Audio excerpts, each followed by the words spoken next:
1월 임시국회도 그랬습니다만 2월 임시국회 역시 여야의 극한 대립 속에 예정된 일정들이 진행되고 있습니다. 오늘은 민주당 박홍근 원내대표의 교섭단체 대표 연설이 있었는데요. 연설 시간에 3분의 2를 들어서 윤 대통령을 신랄하게 비판했습니다. 여전히 검사들의 대장 노릇을 하고 있다면서 이재명 대표 수사를 비판하고 특히 김건희 여사 특검 추진 의지를 거듭 밝혔는데요. 국민의힘은 강하게 반발했습니다. 유한울 체커가 관련 내용을 정리했습니다. 네, 5시 하면 다정해 정의원들의 뉴스 큐레이터 울체커입니다. 든든한 배양진 체커 덕에 지난주 잘 쉬고 돌아왔는데요. 그런 만큼 더욱 힘차게 월요일에 뉴스픽5 바로 들어가 보겠습니다. 네, 오늘 준비한 소식은요. 문제는 대통령이야. 기적은 이어진다. 백마탄 공주. 사실 확인 착수. 영유아 접종으로 잡아봤습니다. 꼬박꼬박 챙겨보면 오늘 하루 중요한 뉴스에 상식까지 챙길 수 있는 뉴스픽이죠. 그래서 아주 오랜만에 준비했습니다. 울체커의 하늘스쿨, 정의원님들 바보야, 문제는 경제야. 이 말 한 번씩은 들어보셨을 겁니다. 1992년 제42대 미국 대선에 출마했던 빌 클린턴의 선거 구호로 유명해진 말인데요. 그 이후로는 이 경제라는 단어 대신 다른 말을 대입시켜 곳곳에서 쓰고 있습니다. 오늘은 여의도에서 나왔는데요. 민주당 박홍근 원내대표의 교섭단체 대표 연설에서입니다. 윤석열 정부의 5대 참사는 지금도 진행 중입니다. 위기의 대한민국, 문제는 윤석열 대통령입니다. 네, 박홍근 원내대표 약 39분의 연설 동안 25분을 들여 윤 대통령 비판을 이어갔습니다. 윤석열 대통령이란 단어만 39번 언급했는데요. 1분에 한 번꼴로 윤 대통령의 직격탄을 날린 겁니다. 눈 떠보니 후진국이다. 박 원내대표는 윤석열 정부 9개월을 이렇게 규정했는데요. 구체적으로는 5대 참사가 진행 중이라고 규정했습니다. 먼저 민생 경제 참사입니다. 1월에 이어 이번 달엔 온 국민이 난방비 폭탄을 맞았습니다. 버스, 지하철, 택시 요금 인상까지 끝이 없습니다. 국민 실질 임금은 8개월 연속 마이너스입니다. 어려운 사람이 더 어려워지는 개미지옥 2023년 대한민국의 모습입니다. 박 원내대표는 그러면서 이재명 대표가 강조해온 30조 원 추경도 다시 한번 제안했는데요. 곧바로 두세 번째 참사로 넘어갑니다.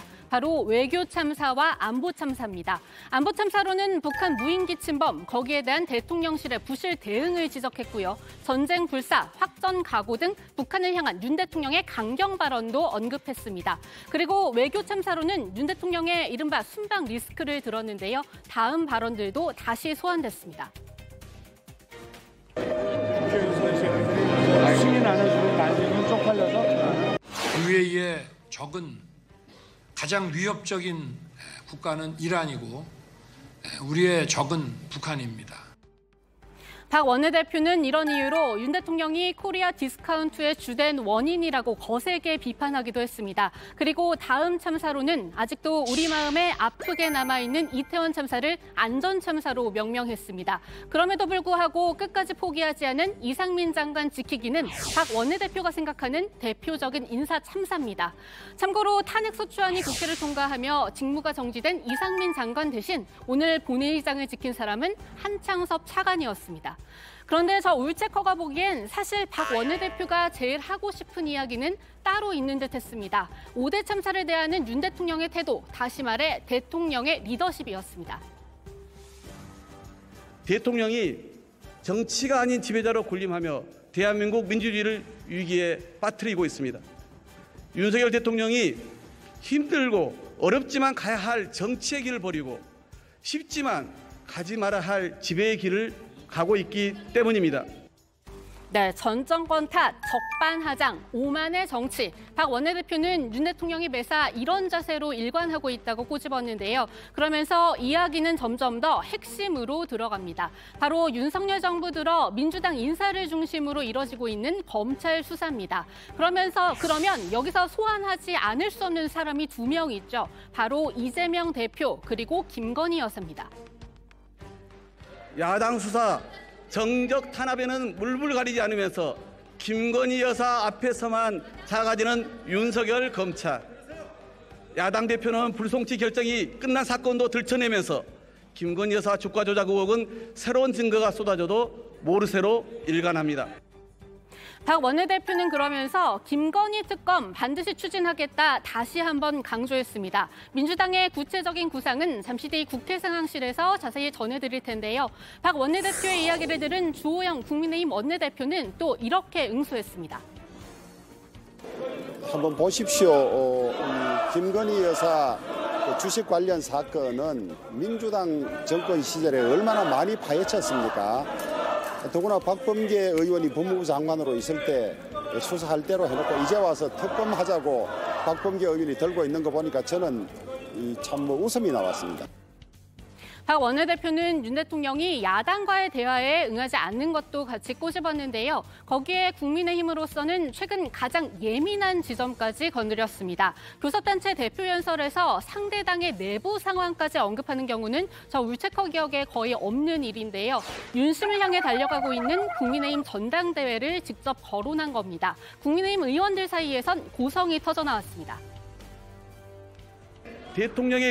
대통령을 위한 전당대회, 집권여당의 막장 전당대회는 지켜보는 것조차 힘듭니다. 처음엔 국민과 당원이 직접 뽑은 이준석 당대표를 찍어내더니 이제 마지막 한 명 안철수 후보만 사라지면 국민의힘판 오징어 게임이 완성됩니다. 야당은 물론 같은 당 동지도 적으로 규정한 오징어 게임 프론트맨 윤석열 대통령의 공포정치 너무나 섬뜩합니다. 바깥 세상에서 불평등과 차별에 시달려온 사람들에게 평등하게 싸워서 이길 수 있는 마지막 기회를 주는 거야. 너희들이 그 원칙을 깼어. 네, 한마디로 윤 대통령의 장무 개입 사당화라는 건데요. 국민의힘은 이 사당화라는 말, 민주당은 이재명 대표 방탄 도구로 전락하지 않았느냐면서 그대로 돌려줬습니다.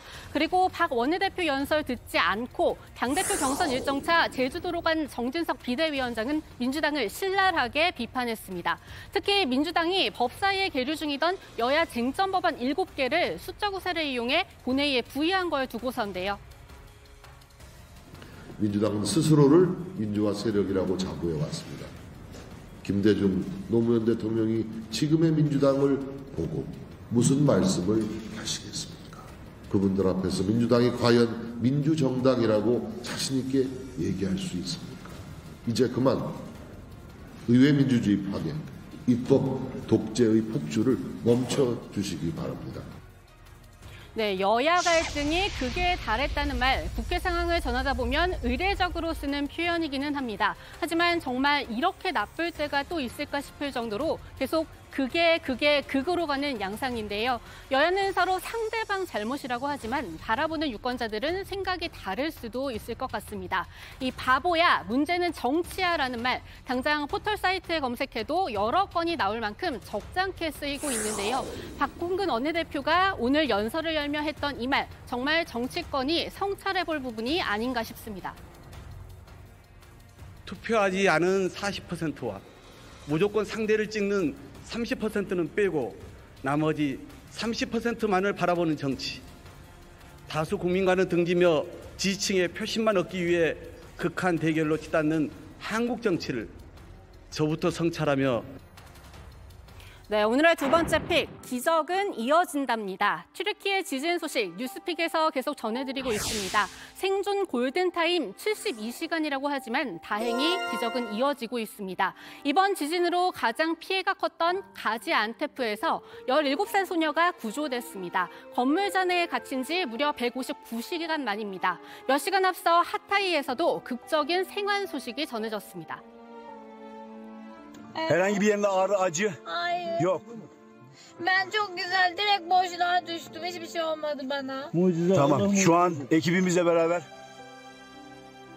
네, 우리 긴급구호대도 기적의 힘을 보태고 있는데요. 지금까지 생존자 8명을 구조했습니다. 여기엔 구조견 토베기의 부상 투혼도 큰 몫을 했는데요. 긴급구호대와 함께 튀르키예에 투입된 토베기, 며칠 전 안타키아 시내에서 구조 작업을 수행하다 이 날카로운 물체에 앞발을 찔렸습니다. 하지만 붕대로 응급처치를 한 채 다시 현장에서 활약 중이죠.